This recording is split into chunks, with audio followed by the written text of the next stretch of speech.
guess the first stage of your story as well, with all the videos, you were to be a stockbroker or you're a stockbroker in America, was that it? Yeah, I wanted to be an investment analyst, Yeah. but my aunt, who I moved to, lived in Arizona, and in Phoenix there's a big stockbroker community, but there's not an investment analyst community. So I thought I'll start out as a stockbroker just to get my foot in the door. But I ended up being a stockbroker for about 5 years. Wow. And so, for those who don't know, what happened after that? Oh, good grief. I went there with my student credit cards, was running out of money because the job was commission only, thought I was going to have to come home. Ended up grossing $500,000 a year in commissions, so I had enough money to retire.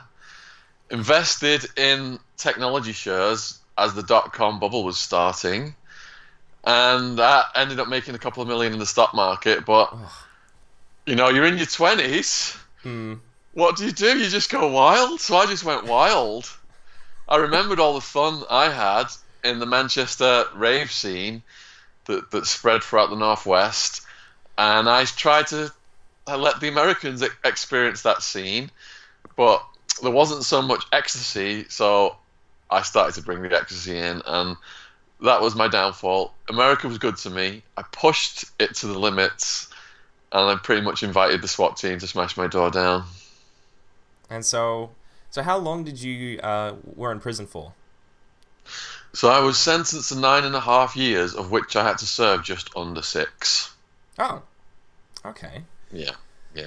And so you mentioned before about your blog, your first prison blog. So what initially got you into writing during prison? I had no inclination towards writing or reading. The last book I'd read was To Kill a Mockingbird in high school. All I ever read my entire life was finance books. And what happened was, I said to a guard, how do you guys get away with all the human rights violations? Dead rats in the food, cockroaches crawling all over us at night, even guards murdering mentally ill prisoners who hardly done anything wrong. And the guard said to me, the world has got no idea what's going on in here. So with a tiny little pencil sharpened on the door, I started to write everything down. My aunt smuggled it out of maximum security visitation, typed it up at home, emailed it to my parents in England, and they posted what I wrote as a blog, John's Jail Journal, Jon, because they didn't want my name to be on it because of repercussions from the guards. And so, was that ultimately encouraged or was it always sort of underground? Yeah, it was underground. The media found out about it, and it snowballed to hits, and it's still getting loads of hits to this day, and that launched me as an author of almost 10 true crime books now as well. So started out deconstructing the prison system and the jail system, and now I've moved on to exposing the war on drugs, but doing it through exciting stories like of Pablo Escobar. Would you say that your writing was almost a motivational tool throughout your prison? So like a sort of like a light to always move forward to, because as long as you had something to do, there was something to always do. If you understand what I'm saying? That's a really good question from someone who's not been in prison.